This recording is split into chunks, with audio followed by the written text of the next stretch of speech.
Guy Barboteau est avec nous. Merci d'avoir patienté. Un peu de politique, un peu d'analyse politique, un peu décalée. Ça va, tout va bien? Ça va très bien. Et le public qui peut applaudir nos invités. Merci beaucoup, le public, les DCF de Montpellier que l'on salue ce soir. Merci à eux. Guy Barboteau, vous êtes président de la Chambre régionale de l'économie sociale et solidaire. Je l'aurais dit 2 fois sans me tromper, ça va? C'est très bien. Et vous organisez jeudi et vendredi au Quorum à Montpellier. Coventis, 4e édition, c'est le salon de l'économie sociale et solidaire, non? C'est un salon d'affaires. Un salon d'affaires? Salon d'affaires pour les entreprises de l'économie sociale et solidaire, pour leur permettre de garnir leur carnet de commandes. Dans cette période de crise, c'est toujours intéressant. Et surtout d'échanger. Bien sûr, tout ce qui est produit de service et tout ce qui est produit est à vendre entre les structures de l'économie sociale, mais aussi échanger les pratiques, échanger les adresses, échanger des... Alors ça, c'est l'objectif. Peut-être on va rappeler pour nos téléspectateurs qui font peut-être pas forcément le lien. Qu'est-ce que c'est qu'une entreprise de l'économie sociale et solidaire, sachant qu'il y a un champ très très vaste, très large.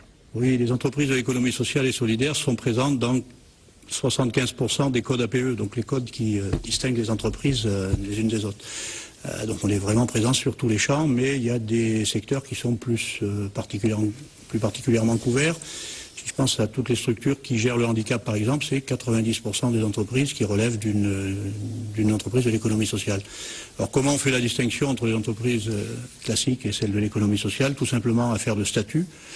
Non pas par volonté, mais par discipline, puisque les fournisseurs de données ne sont pas en capacité de faire la différence autrement que par ces codes APE qui sont déterminés par Donc il y a dans l'économie sociale et solidaire des banques, il y a des mutuelles, quand elles ce sont de vraies mutuelles, il y a également des groupes commerciaux, de commerce, comme Système U par exemple, ou d'autres. Les structures juridiques sont des coopératives, des mutuelles ou des associations. Donc dans les coopératives, on retrouve bien évidemment la coopération agricole, très présente dans notre région, mais les coopératives de commerçants, les coopératives bancaires, et les coopératives comme les SCOP ou les coopératives de 47 qui sont à objet unique.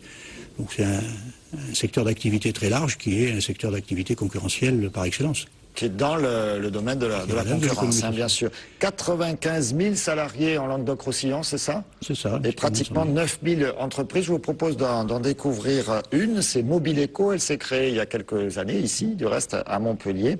Et pour mieux se former, les dirigeants sont passés par l'école de l'entrepreneuriat de l'économie sociale et solidaire, une école unique en France. On découvre ce reportage de Marlène Mec, c'était en 2009. Autonomie d'à peu près 75 km, grosso modo. Donc ce que je te propose, c'est qu'on te mette à bord. Depuis 2 mois, dans cette société montpelliéraine, on propose à la location ou à la vente des véhicules électriques. Et cette préoccupation écologique n'est pas la seule différence avec les autres entreprises. Il s'agit d'une société coopérative d'intérêt collectif, une SIC. On a des priorités qui sont autres que la recherche de profit. C'est-à-dire qu'il ne suffit pas d'anticiper tout ce qui peut être réaction du marché, réaction de la concurrence, ce genre de choses. Mais en plus de ça, il faut essayer de mener à bien un projet social en corrigeant tous les petits impairs qu'il peut y avoir, en essayant de gérer les ressources humaines au mieux. Et ça, c'est vraiment une manière de gérer qui est vraiment spécifique à l'économie sociale et solidaire. On est des directeurs militants, on peut dire, quelque part. Et être un entrepreneur militant, ça ne s'improvise pas. Et le jour où la marge sur coût variable dépasse le palier des charges fixes, je commence à gagner de l'argent. Tant que je suis en dessous... Dans cette salle de classe, la première promotion de l'école de l'entrepreneuriat social et solidaire. Ils sont 12 et ont entre 25 et 55 ans. Tous sont ici pour apprendre à gérer une association ou une coopérative. Le point commun de tous les gens qui rentrent dans cette formation, c'est qu'ils se projettent eux en tant qu'entrepreneurs. Ils sont dans une dimension entrepreneuriale et l'idée c'est pas de ne pas faire d'argent, c'est comment le répartir. La valeur elle est là, il faut faire de l'argent et c'est par la dimension de rentabilité économique que le projet social ou le projet des valeurs sociales qui sont derrière vont pouvoir être réellement traités et je dirais se développer, s'épanouir dans l'entreprise ou dans l'environnement. Cette école est l'aboutissement de 3 années de travail pour tous les acteurs de la filière. Prochaine étape, la création d'une pépinière pour les jeunes pousses de l'économie sociale et solidaire.